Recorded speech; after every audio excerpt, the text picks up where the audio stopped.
Hallelujah, oh hallelujah, hallelujah, oh hallelujah, hallelujah, oh hallelujah, hallelujah, oh hallelujah, hallelujah, oh hallelujah, hallelujah, Jesus, hallelujah, oh hallelujah, hallelujah, oh hallelujah, hallelujah, oh hallelujah, hallelujah, oh hallelujah, hallelujah, oh hallelujah, hallelujah, oh hallelujah, hallelujah, Jesus, hallelujah, oh hallelujah, hallelujah, oh hallelujah, hallelujah, oh hallelujah, hallelujah, oh hallelujah, hallelujah, oh hallelujah, hallelujah, oh hallelujah, hallelujah, Jesus, hallelujah, oh hallelujah, hallelujah, oh hallelujah, hallelujah, oh hallelujah, hallelujah, oh hallelujah, hallelujah, oh hallelujah, hallelujah, oh hallelujah, hallelujah, Jesus, hallelujah, oh hallelujah, oh hallelujah, hallelujah, oh hallelujah,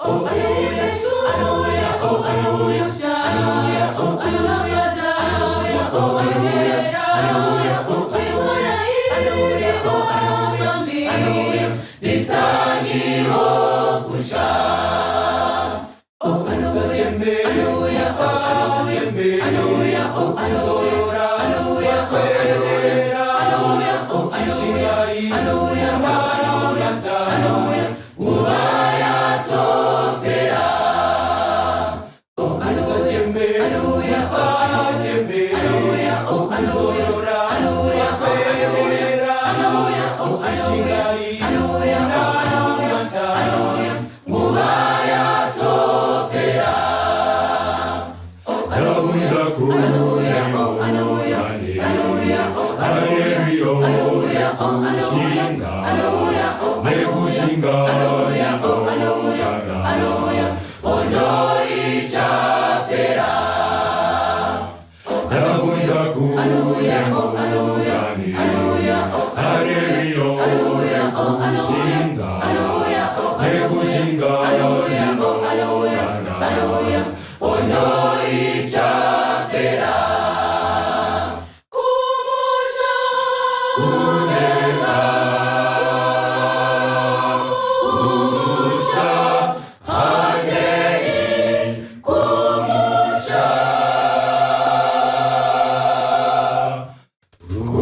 oh hallelujah,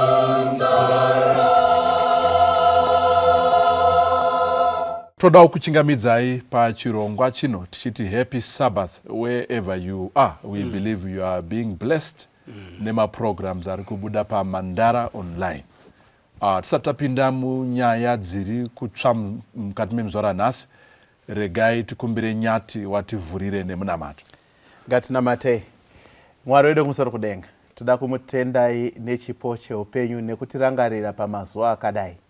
Rambai muchitiropafadza. Pazuva ranhasi tichange tichidzidza nekusheya pamusoro pekunaka kwenyu uye zvine simba ramunotipa pakuzvidzora pakurarama kwedu. Tibatsirei Mwari patenge tichisheya pfungwa idzi kuti mutite tive venyu, tive vakagwinya pakunamata uye zvine pakukurudzira vamwe.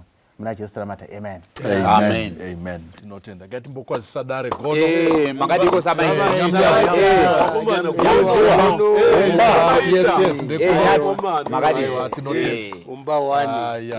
umba 01 tinotenda. Regai tangire pana gono. Mokwazisa special announcement yenyu. Okay. Toda kukukwazisai vateereri nevatariri vechirongwa chepadare. Ini ndinoitwa Ernest Mupunga ndo zita rangu, ndiri Gono, ndinobva kumasvingo. Ndinopinda sangano remasavada Mandara SDA Church, uyezve ndiri murume wemudzimai mumwe chete. Ndinofara zvikuru apo tinenge tiri kukurukura nyaya dzedu dzepadare nekuti dzinoita kuti tirambe tichingoswendedzana pakubatsirana zvikuru sana baba kuti ndezvipi zvatofanirwa kuita mukati meupenyu huno hwatiri kurarama. Vaine kuona kwakanaka nekuteerera kwakanaka. Happy Sabbath. Happy Sabbath, amen. Kaiwai wadiwa watereri nemi watariri tasangana zvakare mune chimwe chirongwa chepadare.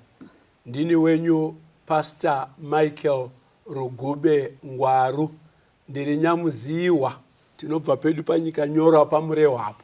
Ndafara chaizvo kuti muri pana nashumba mesoku aiwa sunungukai nevamwewo. Aiwa atipinde muchirongo. Aiwa ndinonzi Charles Makombe Homba 1 ndinobva parusapi apa. Uyu ari kutaura nyika nyoro inowanikwa parusapi kumaungo uko. Ini ndiri Humba mubarwe Nyanguru tendera wano mapadza tikapa Waranda wamunongoona wakangogara panapa Waranda weHumba. Saka tinoti iwai nemufaro pasabata rino teererai zvichakubatsirai Mwari akukomborerei. Tokuchingamidza vateereri indoitwa Tsikada ndiri Nyati ndiri sekuru waHumba.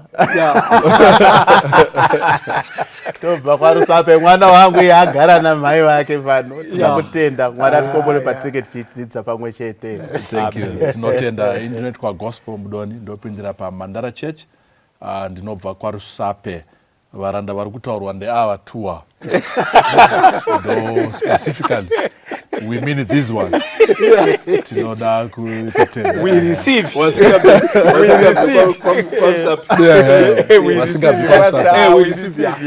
Tinoda kutenda naizvozvo. Now musoro wenyaya nhasi, it's a very hot topic. It's serious. One thing that we can never run away from is the reality of things that happen mukati mekurarama kwatinoita. Musoro wenyaya uri kutiwo kurwariswa nebhora kana kurwara nekuda kwebhora. Football bhora rinotamba chikumba saka inyaya iri very serious. Gono musati mativerengera vhesi regai ndingoverenga. We came across nyaya ishi dare rikati aiwa ngatimbotaurai pamusoro pezvazvo. Munhu ainyora, mukadzi ainyora achiti nai, what is the secret behind men and football? I think I'm failing to understand something. I need your help. Kuti kwenyu zviriko here. My husband is a Chelsea fan. He loves Chelsea zvekutodaro. It's not a secret. Kubvira tange kuziyana. Every time panenge asina zvekuita during the week, he takes a pen, a notebook, otanga kuronga ma players. Chelsea. Oronga the possible starting 11. Utoti apo Marcos Alonso ndewe bora and so on. Chelsea ikarohwa anosuwa zvekuti unomunzwira tsitsi. Anoita seafirwa. In nowadays haasi kunzwa zvakanaka, ari kurwara, ane machest, akaitwa chest operation muna December. And ne recent form ye Chelsea zvabva zvawedzera kurwara kwake. Akatokwira BP nekuda kwetimu yake. Nai madzimai nana baba vedare mimi zviriko here izvi.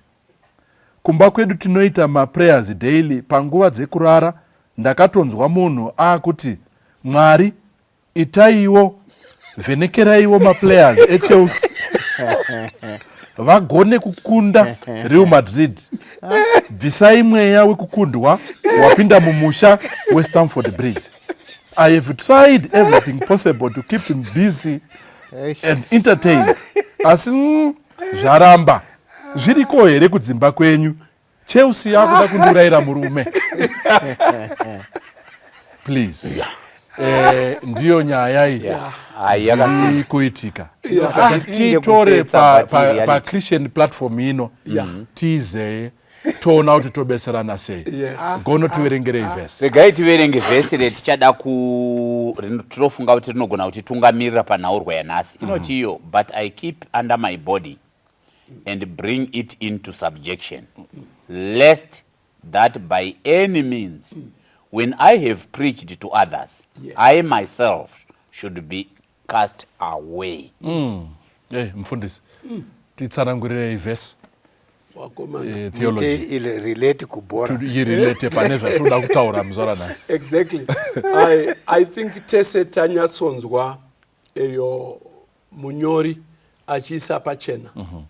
I like element yaari kutaura yekuti izo ndino muiri wangu ndinouita muranda wangu. Right. Saka technically what's happening here is Paul ari kuti the rational mind, brain iri in control of what happens. And I need to keep under guard and protect and govern and direct my own self around the issues of life. So that kuneva nenda ku church vanonamata kana tiri kuparidza papulpit at the end of the day isa hatiraswi nemhaka yekuti takaita walk the talk. Zvino mukaona imimi Chelsea yakukonzera BP nekurwara eyo pauya ka element kekuti izo you have lost control of that element which was supposed to be entertainment but kwauri it becomes a stressor and a reason for suffering. When we get to that point, I think watariri webhora wanenge watirasikei, they are failing self-discipline. That's what I'm hearing from Paul. Kurwara nekuda kwebhora. Yeah. Pane mubvunzo wandinoda kuti tingotanga tangopindura straight. Kuti zviriko here vasikana uye kudzimba dzenyu. And what is the secret between men and soccer or football? Inda ndichida kuti nditi zviriko kudzimba dzakawanda. Kudzimba dzedu. Kudzimba dzedu. Zviriko. So that you know hanzvadzi inzwe kuti handizvitsva. Yes. Zviriko kudzimba dzakawanda.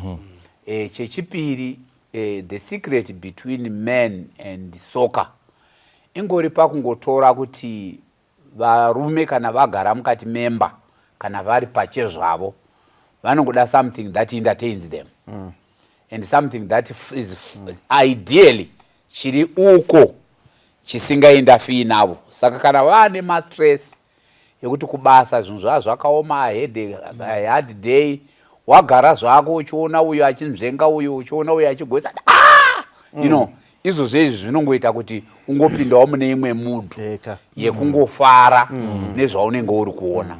Saka kuti the secret iripo, vadzimai vazhinji tinotoshamisika kuti havadiwo neibhora kuonawo munhu achiita zvaari kuita muground.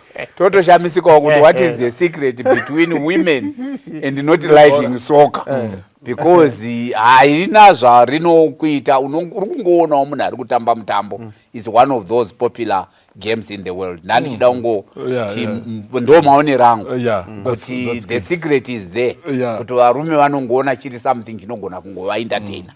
Vakadzi vari kutoshamisikawo kuti varume nemanigerian films what is the secret between women and these films? But I want to relate nemunyori ari kuti tine dambudziko kumba. I think toda kurana the risk yekuwa unreal isusu sewadare nekufunga kuti varume vari kunetswa nenyaya yebhora vari uko isusu tiri right. But I just want to believe sure kuti fanika patimu yabatwa namai yavo kuti yaunza chirwere mumba, aiwa handimba yavo vari wega dzakawanda, including yako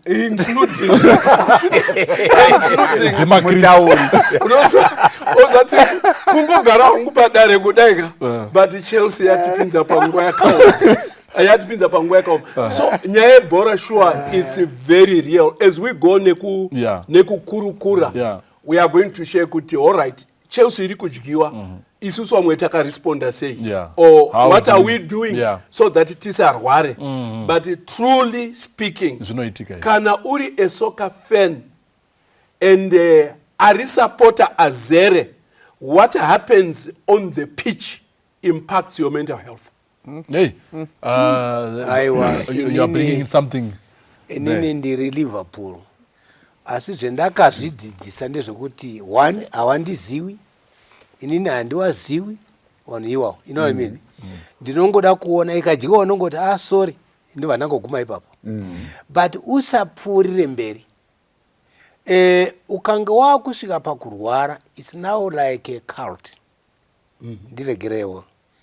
Zvakunge it's a religious thing in your life. You can't do without that.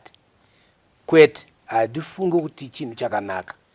Inini I'm a Liverpool fan. I have a sympathy with Man U. Man U ekuchibhurachwa zvebasa. Ndakangoti sorry because hazvifani kundiaffect. Because one, they don't know me anyway. I'm not paid for that. Whether ndikaida zvakadini handiwani mari out of it. So what am I saying kunewa awa iwo wakagara panapa wechelsea or in blue usasvike pakuaffectwa nevanhu vasingazivi because you don't know them. Iwo hawakuzivi either. You know what I mean? Whether ikawina you won't benefit anything. Unongofara mupfungwa mako zvopera ipapo. So what am I saying kuti like yatinyorwa namai ava kuti murume anosvika pakundorwara kwakutorara mubhedha. I don't know, ndeda kushandisa rimwe izwi zvino ndichamborimira ndozoritaura tamberi uko because zvingaafekti wakateerera. But sekuruka ndiregererei wadare ndiregererei umba mashandisa wararama ifange musina kushandisa Rekuti kudi? Iroro harilete kwamuri mimi. Rekuti kudi? Rekuti ndiri fan yeningi ye-Liverpool. Mafans anorwara. If kana muchinyatsoziviswa warare kuti fan fanatic rinorewei. Mafans anotoda team yawo to the end. Team yawo will not walk alone. Saka ini handideka ina handideka muzisupporter by mungori admire wemitambo yebhora. You are not masupporter chaiwo munoona TV pari kutotaura pastor ka I agree with him because kune dzimwe team dzaiti Dimbare tombosiya Chelsea yainzi Dimbare iri kutamba kuHwange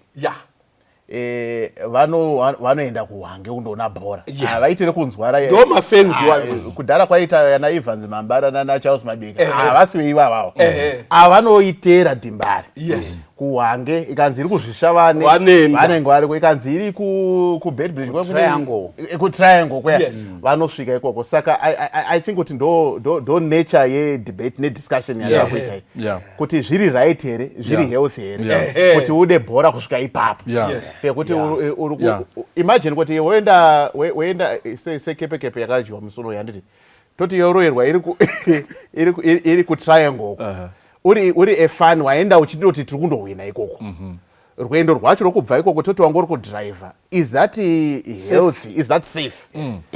I think no discussion yatina. So football is entertainment. Yeah, it should be entertainment. No, I think thanks Umba. It's just entertainment. It should be entertainment. It should be entertainment. But I think in our discussion we may discover because sometimes it is not. Okay. Then should we stop watching football for the sake of no, I think ngatimbotisatasuka kumaconclusion towacha here kana kuti torega munoona bhora ndinoona nditoriwo netimu munosupporta chii? ndinosupporta City. Okay. Takatotengerwa ningi ndakatopiwa ningitengerwa nemwana wangu anosupporta Liverpool.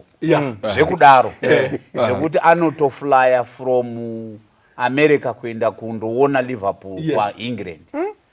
Achidzoka ishamwari yangu ndipondipawo contact anotoida zvekudaro but at the same time haasi munhu wekuti ati aiwa ndakurega kuenda kubasa because Liverpool iri kutamba kana kuti ai 12 midnight ndakundowacha Liverpool mangwana ndiri kupinda musurgery or whatever aiwa. He's not that kind of a person. Panenge angofunga kuti iri kutamba this time a match ndoda kundoona anotosimuka otoenda kundoiona. Saka ndiye akanitengerawo t-shirt yeMan City zvikanzi Mandara sezvo muchingofarirawo iyoyi regai muzombopfekawo here and there. Saka ndotomboipfeka mazuva ano.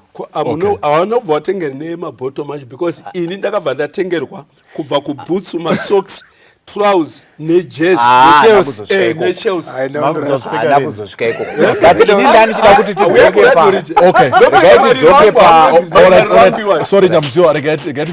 regai tidzoke panyaya yekuda kwataurwa naanyati. Ini ndofunga kuti chinhu chese chinoda kuita in moderation ende chinhu chese chinoda temperance. Ewezve chinhu chese chinoda sekutaurwa zvaitwa napastor tiri kuverenga vhesi chinoda kuzvidzora. But now the question iripo ndeyekuti unozvidzora kusvika papi ende anokutaura kuti wazvidzora zvakakwana ndiani? Ndo panonetsa.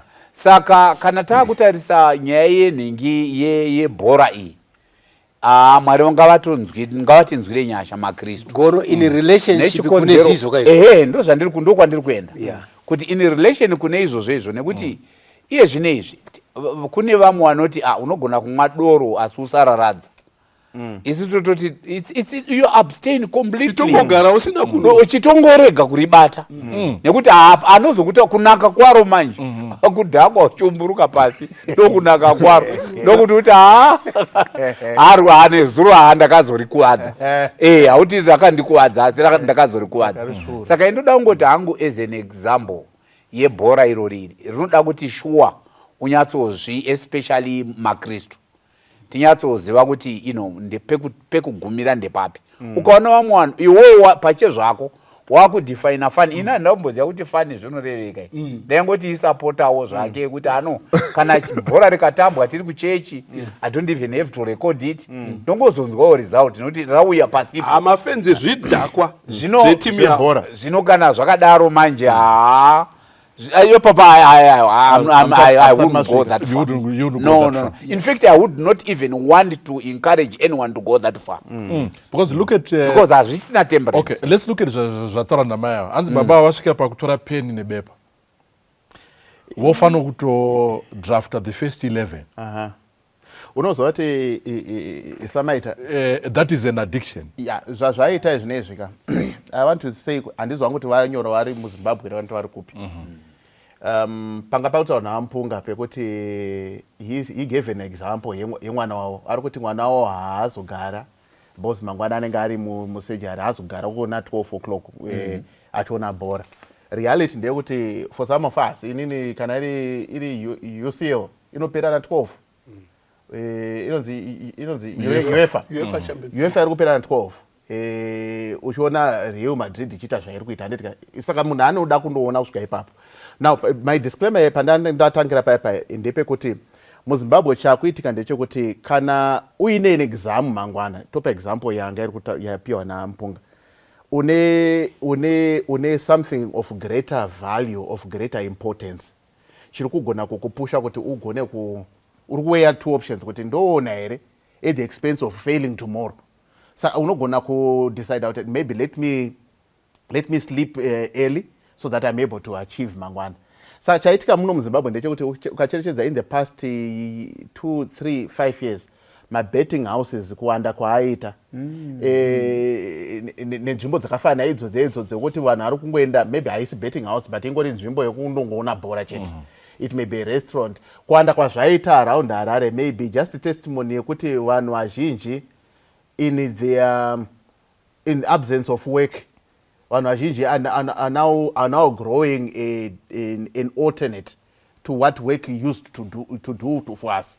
Work used to occupy that time, but because hapachina chakuoccupy that time ndakuona bhora from 8 o'clock kuseni kundobuda maybe na 10 o'clock. From 10 o'clock ndakuita discussion nevamwe pane match mangwana ndombotraya ndoona kuti mangwana pangu ndahwina ndakudi izvo ndo zvakukonzera kuti vanhu eventually continuously they're becoming more indulged mune practice yekuti hatisisiri bhora riri kutaurwa iri yatova ka practice kekuti maybe pamwe mumwe ari kutowana an earning from.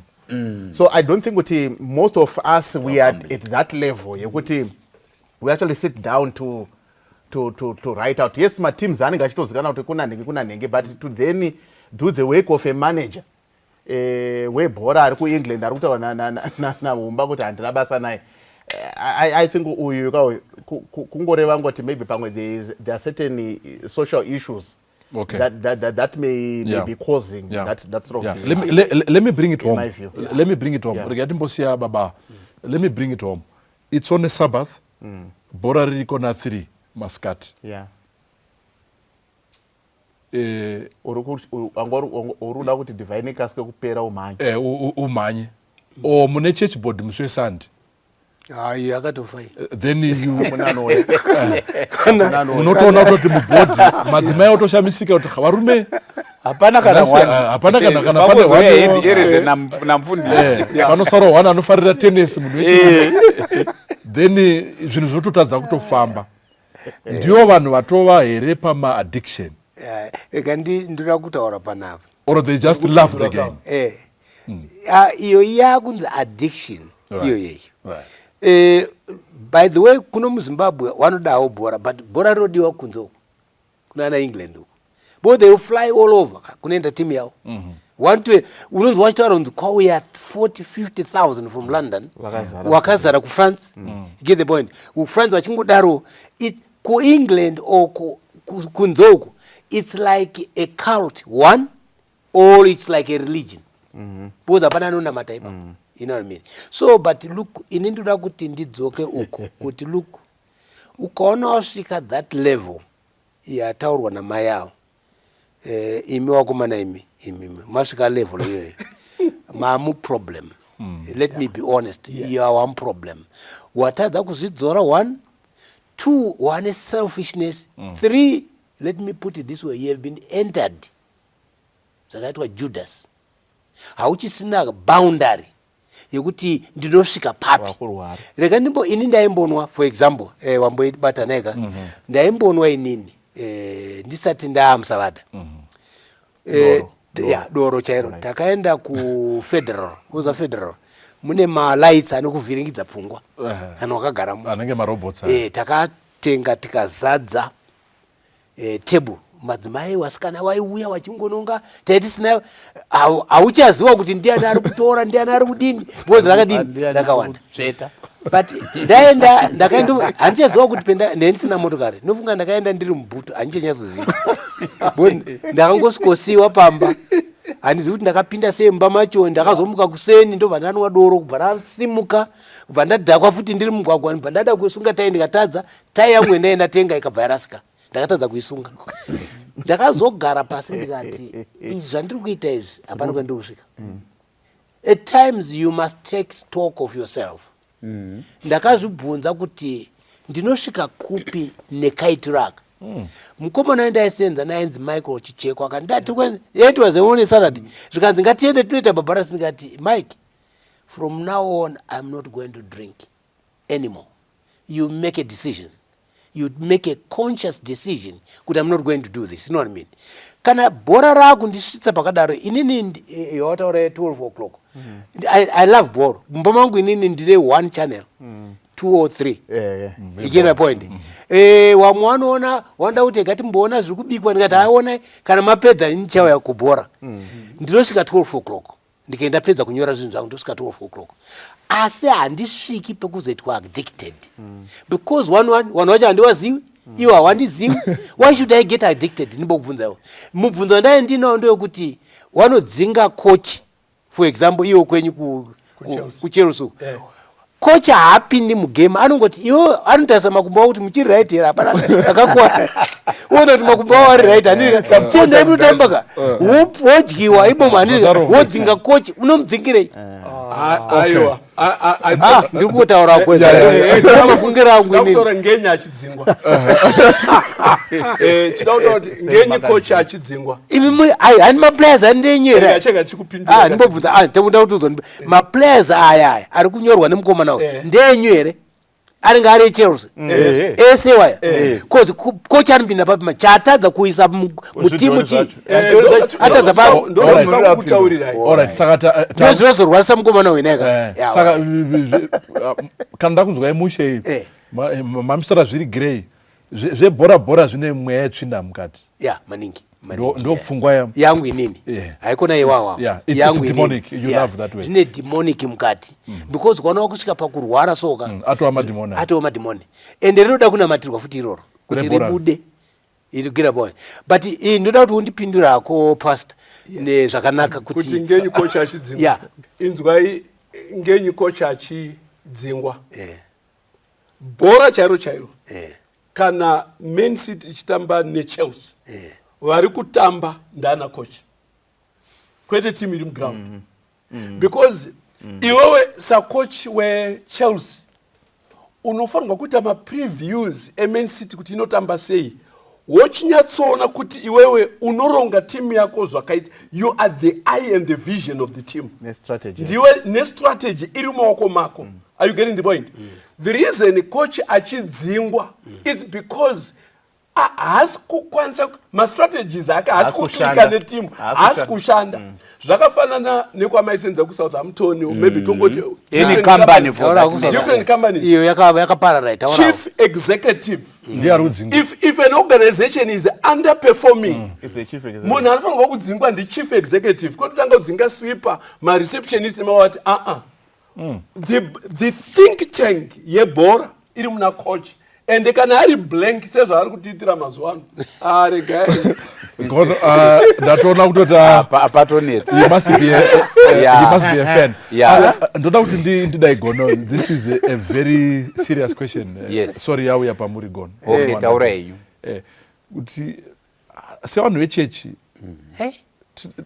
vokaukanzira bodi tofanira kuona here bhora inini regai ndidaiwo it's a good question ini ndinofunga kuti kana ndisina self control yaro handifanirwi kuriona manditoribvisa hangu muupenyu hwangu pane wamwe someone akataura a few weeks ago tiri kutaura pachidzidzo one of the lessons akati inini ndaida bhora zvakadaro zvekuti pakadyiwa Zimbabwe mazuva anapita njovu vari kuTunisia ndaiziva maplayers ese ndichiita sei hanzi pavakadyiwa handina kana kundobikira sadza mhuri kumba anga ari mudzimai aida bhora zvikanzi ndakabva ndazvitaurira musi iwoyo sezvakaita humba kuti nhasi handichamwi doro ndatogumisira nhasi abva ndakabva ndagumisira musi iwoyo kuti handichaoni bhora because kana raakundikonzeresa izvi kuti ndakuisa mhuri yangu yakuita secondary to bhora then mapriorities angu adini akanganisika havasi vazhinji vanozogona kuzodaro kuzopa that control to answer your question saka kana uchiona hako kuti willpower yako haizogoni ikoko don't there are other things that you can do to occupy your time read there are other entertainment sources that you can have go and see animals go and do other things but bhora harisi rako can I add ndobva ndaenda pana Nyati yes ndoda kuwirirana na Gono thank you Gono mukaenda imimi mune yatinoti your spirit of prophecy literature yedu yakanyorwa one of our pioneers Ellen G. White discourage competitive sport as much as possible for health reasons and ndaimbofunga kuti izvi ndezvanamai White you get the point but when you then go chaiko mukanyasita google zvakanaka ma-effects competitive sport like soccer vanotokutaura kuti inogona kutotitungamira kuma-anxiety disorders nedepression nestress itori a cause inokwanisa kuti munhu aite hypertensive eyo bhora and what is the push factor inoita kuti utano hwako iwewe hugopinda panguva yakamanikana is because uri kuoperata under the psyche yekuti the must win principle Chelsea must win all games and all cups are you getting the point saka kana uine pressure iyoyo yekuti timu yangu haidyiwe ende ngairambe ichihwina anxiety level yako inoenda pamusoro zvondoaffectana na-BP and what have you excessive support of sport iri dangerous hatidi kumbonyeriparana ipapa. That's why muchaona vamwe isusu taisapota iyo matimu ebhulu aya and what have you. We have come to a point where you re-look at yourself and say, do I need good health? Yeah. Yeah, at the expense of Expensive. Yeah. Do I want to be damaged in sport? So you relegate yourself now Precisely. to be just an admirer of sport. yeah. Yeah. Jesu ndiri Chelsea fan and zvinorwarisa. Yeah. Isu vamwe takatama munorwara. Yeah. Ivi maMan City muri kumboita izvozvi handiti muri kufara this time kuchaita season yekusuwa Of course. mariro ndo zvinoita chii Ndokana waita mafluctuations aya ekuti tawina taruza tawina taruza wagumbuka watsamwa. When it gets to that point inini ndo zvandombotaura pekutanga paya, I will not define bhora as an entertainment, more especially if it's making you sick. Usati asataura Yes, ndenda kukomenda yataurwa yekuti Umbama ini I've watched. You see people mground wachichema yadyo. Exactly. Literally. Netwana Wana wachichema. Undobvunza ndozivunza kuti ari kuchemereiko. Chari kuchemereiko uchi that player uyo haamuzivi haazivi kamwana. And it's dangerous. Yes. It's dangerous. It becomes dangerous. Yes, you see, zviri kunana England, vanhu vatori muaddiction iwawo zvirimo muno muZimbabwe. Thank you for bringing that one up. Sakuri muri kubva manyanya kuzvitaturi. Yes, muno, let us accept kuti muno muZimbabwe. Zviri muno. Yes. I remember vamwe vanhu vandinoudzwa kuti Mudhara apa aiti dhimba rekadyiwa. Kumba kwake vanhu vaikumudza kurara. Asatawe. Because hakurariki. 2 hakudyiwi nyama nezvimwe izvi munotoziva kana Hakusekwi. hakusekwi hakuitwi chii. Because unless uri kuseka dhimba. Because mukuseka mako unogona kuseka uchirasa. Saka there are a lot of things that are happening kuno kuAfrica yema-addiction. Saka iyi nyaya iyi iri kunobata futi ma-board members, ma-elders, ma-pastors who are so much into the game yekuti kana pakarongwa program yechechi anotarisa futi fixture yebhora. Ona kuti zviri kunolinka here anoti iyi ngatitoimuvha ngaitwe na7. Saka priority yako bhora kudarika basa raMwari. Exactly. Priority yedu yakuenda uko. Ndosaka vamwe vakuzoti hence I think zvebhora izvi kaizvi semakristu ngatingozvivharai. Ipfungwa dzemumwe. Mama mupanyati chimbopai Nyati.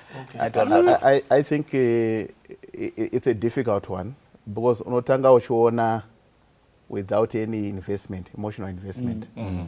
Then you eventually pick a team. I can tease Ango Mpunga akazosupport ake City manje. Anditi Manje kutiza kunedza irohwa. Meno pamwe anga ari ku Blackburn. But anyway, the point is what Damascus points are to discuss. Kazhinji anouya in your valley moments when you are crushed and you then interrogate yourself what chikuitika pandiri chi, where am I so angry? Because pane pekuti ukaona pamuri kutaura paipe pekuti kumba kune kusisingagariki ukatanyasovhunza kuti chikunetsa chii, baba wacho chaiwo mavabvunza kuti chikunetsa chika, vangona nyatsotadza kunyatso pinpointa kuti I'm angry because of ndo zvinoita bhora racho rino upseta your psyche, you become irritable, not for a day, it can be even until the next match. Saka yazowina. Yeah, it becomes very difficult to the extent even my coach attend chataura pana ainzi Alex Ferguson akatozoegeswa kukocha because of high anxiety. Vakutoti azvichaita kuti for his health, personal health, aramba ari manager. Now I just wanted to submit before wapinda kuti what we also need to realize is kuti what you are calling entertainment is actually a business for someone. Okay, so when you are addicted and you are investing in your addiction, someone is actually making what? A lot of money. Machana kuti a lot of these teams, they are sponsored by betting houses. Many of them are sponsored by betting houses. Saka, their success really is premised around your continual investment. The unfortunate thing is, as you continue to invest, whether it be money or emotions, is to the detriment of the person who's carrying it. Yeah. chanetsa pabhora ndechekuti kuti urione riri uko risingakuexcite, it ceases to be bhora. Chinonzi bhora ndechekuti go bhora. The sense of anticipation yekuwina. Exactly. Saka kana uchiriona paipai pane kakusumudzirwa, kakukrashwa, kakusekana, kakudidi. Saka that mood change is what makes that 90 minutes what it is. So kana uine team yako iri kuwina, it's excitable. So ini ndakamboenda mubhora ndofunga ndakabva anazodzokera futi. Takagara so paitamba Dynamos nechibuko. Dynamos yange iri papiki kuchina ana Georgeshire. Vakomana wana Ernest wanani wakadaro. Wakomanaka. Ndakabva musana wakurwadza ndichikikwa nawanga wakagara mashure boss. Wanenge wachi panika iye manje anokika akagara pakagara ipapapo. Iwoti korundikika kuti but usikuona iri bhora iri hamutauriki zvakanaka. So ndiri kuti inini ukaona wasvika palevel yakadaro, take stock of yourself. Ndekuti hazvikomboreri kana wakusvika pakurwara, fanika zvakaita Amunoni munzo wanaka kurwarira hanzvadzi yake. Izvozvo unenge wagarwa nedhimoni. Nedhimoni. Ndekuti pfungwa dzako hadzisina anything kunze kwokuti timu yangu inofanira kuwina zvekutaurwa naNyamziwa izvo. No, matima wanoenda kundotamba inodyiwa inowina. Zvitoro izvozvo. Then you are comfortable. Ukanga uri muzoni iyoyo, fanika zoni yangu inini yekuti waenda wane wacho inofanira kuwina either ndeyako or handi yako kana kudraw. Feel comfortable kuti feel comfortable kuti okay ndo zvaitika nhasi handike maybe mangwana ichadini ichawina. But ukaona wakusvika pakundodraw kuti pari kutamba nhingi iwe uri kuno kuZimbabwe kuno uri kudrawera TV. Pastor musati mapinda mambotaura nyaya yeningekiri that court yamambo payaya. In my assessment is kuti why men pavunzwa kuti sei varume, what is the issue about varume? Varume have a dominating trait mawari. We like to be victors. Okay, saka a football match, it's two contenders vari kunetsana. Okay, saka kana if my contender is achieving, I'm happy. Saka the issue ipari kuvunza maya kuti zviri kwamurere for men are domineering and they are driven by achieving and by dominating. Maybe the premise is what survival of the fittest. Yeah, survival of the fittest. Maybe even the instruction here, Genesis 1 verse 26, to dominate. And saka pfungwa yemurume is kuti ndoda kudominate. Saka patikuenda kubhora pai. If my team is winning, like in mazwano kune seat, and you are the king. Mazwapera yangeri Arsenal. You are the king. Payatanga kudai, so it changes your mood. One totanga kuseka na wangoro mbofunga kuti uri pamusoro mazwano zvakura sei zvakurema. Saka ikako ka aspect yake kuti wambokwidzwa, wambodzikiswa, wambodidi ndo kanorware. Saka anozogumisa kuti munhu akuti maybe pamwe if he did this, if he did that, wakutaura manje. Unfortunately those notes you are not able to send. Let me ask you. Yeah, not Vamapinda, but let me ask you this one. This is to you, Mfundis, yes. But it's serious. Kuti mchinda wayanosvika pakuti vachida kudya kana kunamata anotanga kunamata achinamatira Chelsea. Oti Mwari zviri kuitika kuStamford. Stanford. Because ndiri kutoona kutoti nyaya yebhora iri kutonobata nyaya yeworship. At the end of the day uyatopinda muworship yekutonamata bhora on behalf of pane zviri kuitika izvi. Don't you think that still ndiri kuona kunge pane kalaini kacho because bhora indiri Manchester United. My Devils. And nyati wega ndo atina udzoti yawo ndepi tanzwa Liverpool ndio Liverpool Man City omuri Messi ndosaka makagara kuside. Okay, nyati wari right. So nyaya yeworship inouya, an element of worship, not muzo comment or anything about that. Yes, the element of worship wakunamata bhora. And does God hear prayers footballers? Why not? That is paipe paanonamata kuti Mwari achipinda. Which team does he? Which team does Ndafunda, this is a theology. Okay, I want to say sure, your people move with their religion. You get the point. Augone kumboisiya kumba uenda kubhora. Kana wari masupporters chaiwo ebhora vanoona zvakasununguka kuti Mwari tibetsereiwo. Whether it is good or it's bad, that's their reality. Kuti kana zvinhu zvabhenda, let's invite our God atibetsere. Like painetsana Africa na Morocco wachikwira pa World Cup, say Morocco sure yatisimudzira. Mwari chimbokomborewa Africa gore rino chimboibatawo. Are you getting the point? I'm sure for better or for worse, there are some prayers I think where God seems to say, say, and what have you? You get the point. People tend to pray, even if kanambava chaichayo.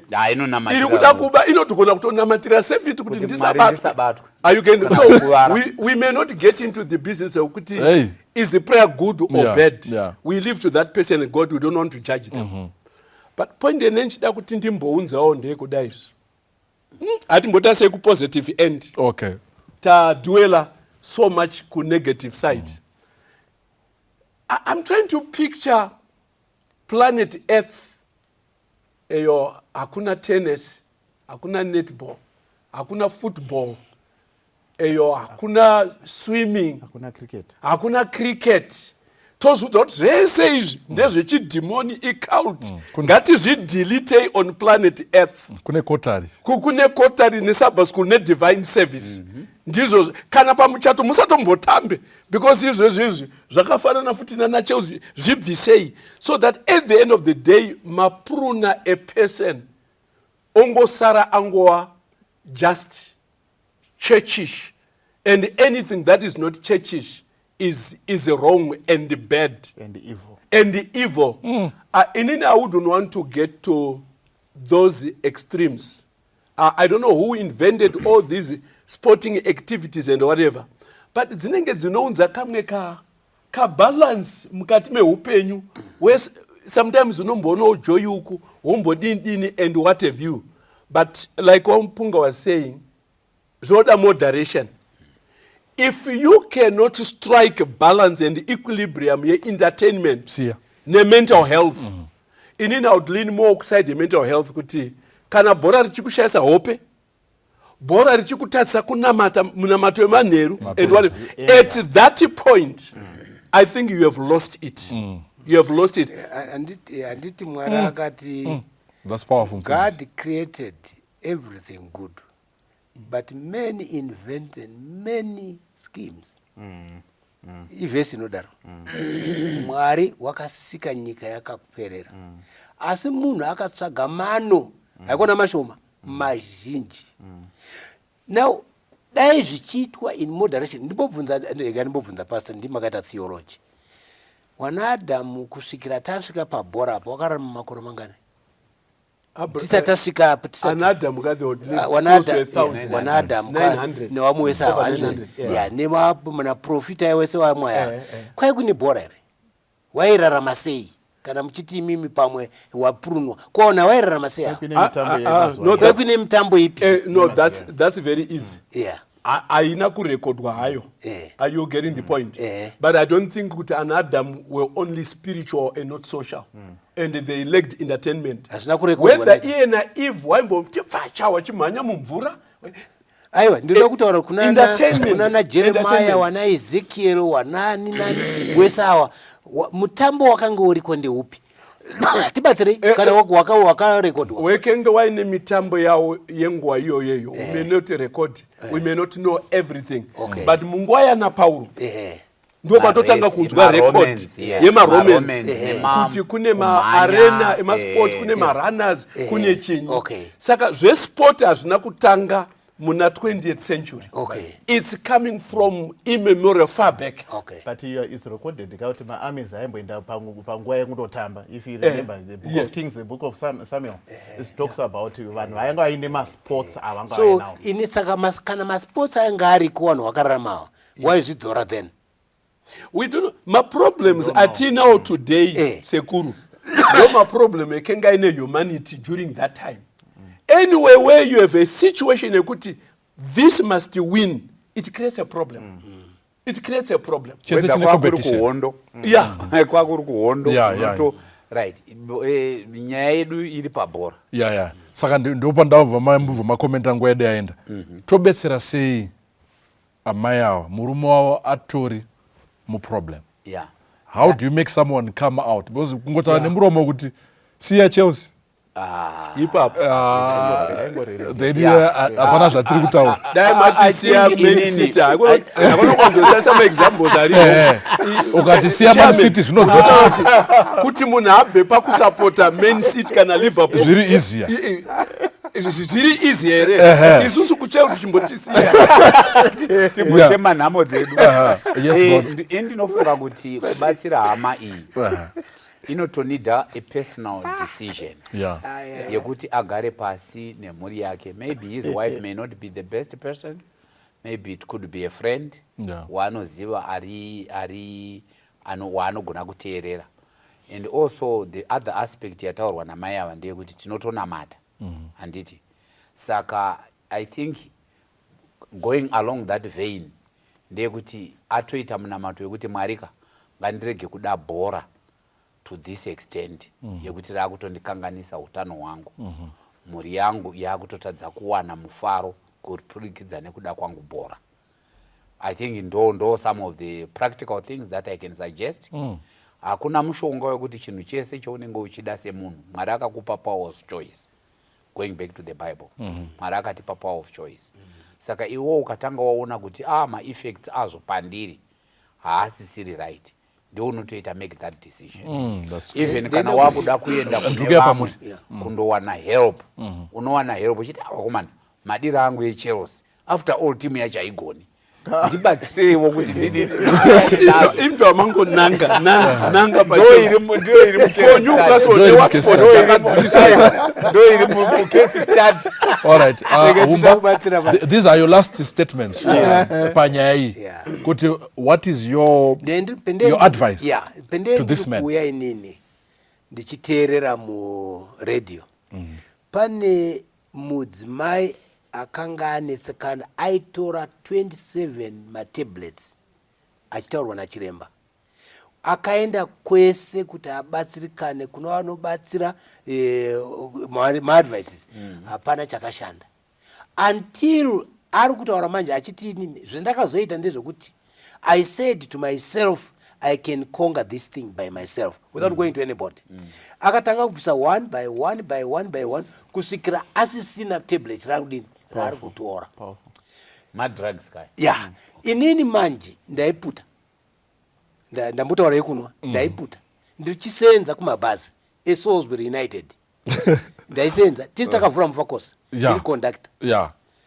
Now that day ndendiri off. Ndakutaura kune uyu. Ndakutaura kune uyu. Newana inini ndaendiri windi. Okay, that's fine. Rega ndikuudzei. Ndakapinda ndaenda kachena. Ndakatenga I had just bought a blazer from London. Yeah. Ne white shirt. Yeah. Ndobva ndaiputa kanobva ndakumbira mumwe ndikati ndipoka ndakanyimwa moto. Haikona moto. Fodya yacho. Because wanoputa fodya hawanyimani.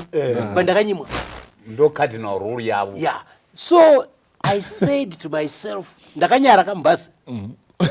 Nekuchena kwa mama kaita. Uya ngaende fodya yako uya. Akasina kana kukanotomutara akakwanisa kutenga akaivhura so uchibva kuti ndipo unogwa watogadzira so ndipo kachamari yangu. Zvikanzi yakudhura. Yenge yakwira ne half a cent. Zvikanzi yakudhura. I told myself ndakagara ndikati kana fodya ichinyadzisa to this extent I'm not going to. That's how I stopped it. Not kuti ndaendisina mari no. But ndakanyara So your advice to yeah. him? So my advice ndeyekuti you don't need anyone to tell you. Iwewe gara pasi kuti kuzandiri kuita izvi ndinosvika kupi nazvo, kusvika pakurwara ndinosvika kupi nazvo zvokuda bhora nemuti wakadai. It's no longer normal. Zvakuda munamato. Whether munamato kana kurutsiswa, I don't know kuti zvingaweke ndezvipi. But look seriously, it's no longer normal. Topesera na Nyamziwa. Nyati, your advice to men regarding the issues zebhora. Where do we draw the line to Todini? Okay, in the Mopango, a comment earlier, the Piper, when you look at time use, if your time really is invested with things that are urgent and important, entertainment sometimes will generally fall off. Kuneva wakaenda ma high levels of education, they agree with me. Paruita your PhD, it's time intensive. It takes your whole life. Saka kuti uzoti wakuwa na time to then spare 2 hours, 3 hours. Ndokupa is in the other extreme. Uchaona kuti your time prioritization becomes a very scarce resource. So I would just want to say kuti pfungwa yenge utawa na Wumba. Vari kuti Wumba wati you can tell yourself, and I think kuti you can also interrogate your life. Is it really important? Is that the best use of time? Ukaona kune varume vari kunze uku, my advice yandingangopa ndeyekuti with or without work, when you wake up at 8 o'clock or when you wake up vamwe vaenda kubasa vachitotanga basa na 8 o'clock kuseni, and you are doing anything other than work between 8 o'clock and 5 o'clock, I think you need to look yourself in the mirror and say, is that the best use of time? And when you begin to then look at that and say, I think I can use my time better, panondo buda bora na 8 o'clock or whatever, you are just watching for that particular time, but half the time you are then thinking between 8 and 5, what productive thing am I doing? What productive thing am I going to be doing? And when you're in that culture, in that stride, I don't think it then becomes a culture. Then lastly, I want to just say to this guy, he's a Chelsea supporter. Abramovich invested heavily in Chelsea. Billions upon billions. But when the Ukraine war came, and he was supposed to choose between Chelsea and being of significance to Ukraine, he chose really significant. An owner of Chelsea. That's power. Saka, yeah, he spoke. The lady spoke about Alonso. Alonso invested in Chelsea, but when he needed to make a choice, he left Chelsea for Barcelona. Saka, I'm just saying, you are able to make choices, and you are able to change teams as well. Anyati makuma. Anyati makuma. Ndachida ngoti ari kutsvaga rubatsiro, cry for help ndimai. On behalf of her husband. Maybe she's listening so, as well. Maybe, some of the ningi, yes, the victim, for lack of a better word, asi ari kuti ndine problem. Asati aiona problem yacho. Pamwe aiona pamwe haana hatizivi. Inde ivo vari kungoti mai vatoona kuti apa pane problem. Antonzi iwe usati wauya Chelsea yakanga yavapo. Ichitoida. Iwo wakatozouya iwo Chelsea yavapo. Nondozvaataura. Ndopesa nezvaataura. Saka enda ndichida hangu kuti kuna mai, probably one way yekuita kana munhu in an addiction kind of situation, anoda kutsvaka someone anomudzora kuti aite all these analysis dziri kutaurwa naHumba naNyati naNyamuziwa dzese dzakanaka, but kazhinji iwewe wacho unenge uri kurwara hausi unogona kuzviita uri wega. Vanowanzorefer kuti kune ma-specialists in a lot of areas that we have discussed on this PADARE. But let's not try to handle everything ourselves, because we are not specialists in everything. Kuna vakadzidza theology, kuna vakadzidza psychology, kuna vakadzidza sociology, kuna vanoziva kuti kana munhu ava addicted nechinhu chisiri kumwiwa chaari kuita, how best can they be helped? Saka ndiri kuti kuna mai ava, if there are such people, probably those are the people to talk to. Powerful. Since she is inclined kuti tinoenda kuchechi tinonamata tine family worship, probably anogona kuwana people in the realm yekuchechi kuti vatotaura naye murume wavo so that asatora bhora to that extent. And not only him, as we have already kind of concluded when we started, kuti kudzimba dzakawanda kozviri kuitika. Saka I'm talking to you vateereri, as we talk to ourselves also, as you have actually picked kuti tese tine bhora tinorida tinoriwacha vamwe titori mafan ava ndewe blue is tiri sky blue tinodya veblue. Saka kana taakuenda kumalevel iwayo kana hama iri concerned iwo usati wazviona tsvaka kune help. Amen. So that ibatsire murume wako. Thank you mufundisi, tivharirei nyaya iyi tiunzei kuna Jesu. Yes. Tatamboenda kuStamford Bridge. Yes. Tichidzoka. Anyway, wadio wadare nemi watereri. Regai nditizo kana mukaona mabhadharirwa anoitwa vanhu vanotamba bhora ana Messi muchinzwa mamiliyoni anotambirwa pewiki. That alone zvinokupai statement yekuti mitambo vanhu vepane rino pasi wakasikwa pano pasi apa wane havi nenzara yemitambo nekuendateniwa iyoyo. That nature yekuti toda kutamba, toda kufara, toda kunakidzwa, it's not a sin. Mwari wakatisikira kuti tinakidzwe, tifare. Ndosaka muchaona kuti even mukati meBhaibheri kuna vaKorinde vhesi ratawerenga riyai riri kunyorwa a traveler akaita so many journeys between Jerusalem and Europe and Asia, but he had a time yekuteerera kunzwa kana kuwacha zvemitambo, which means pastor anowacha bhora naPastor Paul wakambozviitawo. Elder anowacha athletics vanhu vachiita mujawe naPaul akatombozviwachawo akatozvinyora akatsvaga life lessons on that. But here's a watchword. Kana usingagone to enslave your feelings, your emotions and your desires, soccer will kill you. Kusapota bhora kunokuuraya. But if you are simply watching it to be entertained, it's okay, but moderation and avoid extremes. Mwe munhu ambobvunza kuti saka ma-extremes acho tinoziva sei kuti munhu apa ma-extremes kana uchishaya hope nekuda kwekuti timu yakadyiwa, that's an indicator. Ukaona iwewe muchidhilita munamato manheru nekuda kwekuti muda kuwacha bhora, that's another extreme. Ukaona wane rafu uri irritability uda kurwa nevanhu nekuti timu yadyiwa, that's an indicator. Waukanzira board meeting yechechi. Saka ndiri kukumbirisai wadiwa watereri, hatisi kuti regerai kuwacha bhora nesuwo panapo wadare tinowacha, but create your own boundaries dzausingapfuure to the glory of God. Mwari anoti, Paul anoti, kana muchidya, kana muchinwa, kana muchita zvose, do it to the glory of God. If your health, mental health is challenged, stop whatever it is that is causing anxiety. God bless you. Thank you so much. Don't end that.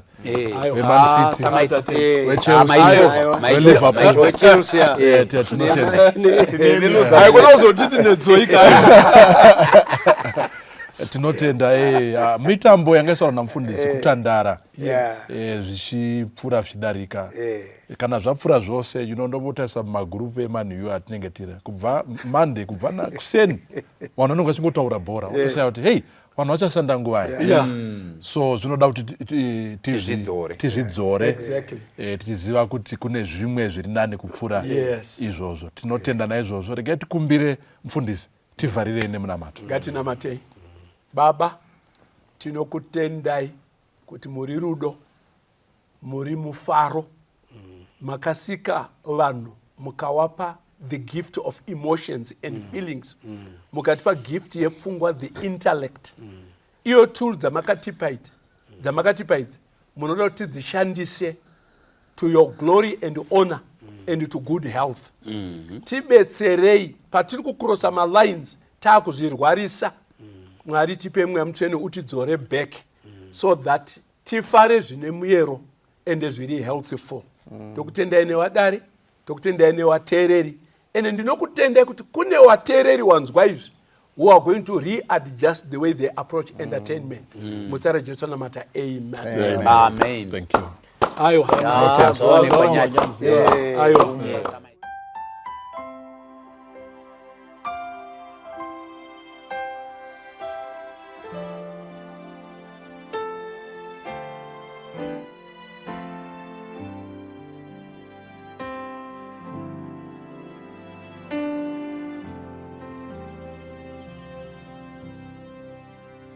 Kambu Jesu nagenhliziyo ijabule icula emthwali nzima elethu sizi kwenzindlela ekhatha zayo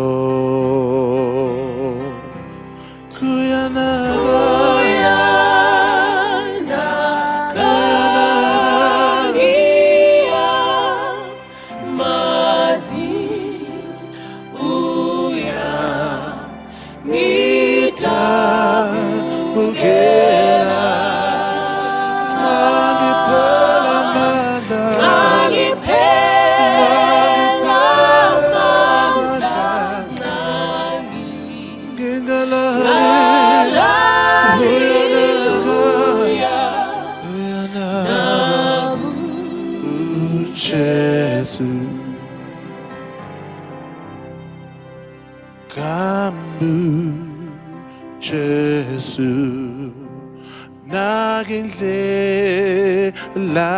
ya ngenovalo ngeqina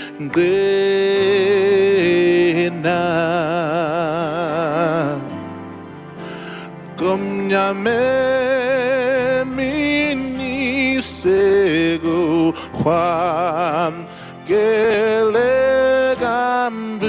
so ndele tu zegwam uyanaga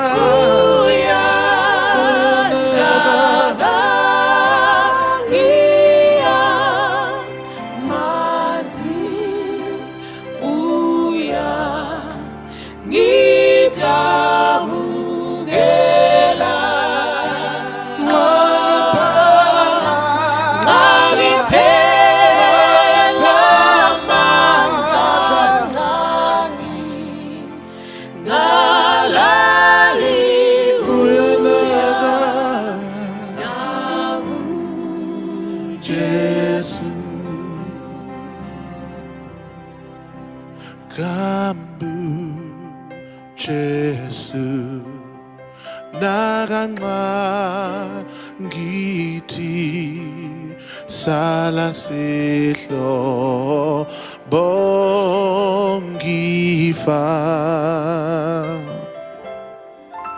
ngetabukile uthindu Jesu kambuya nginaga yini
ngepa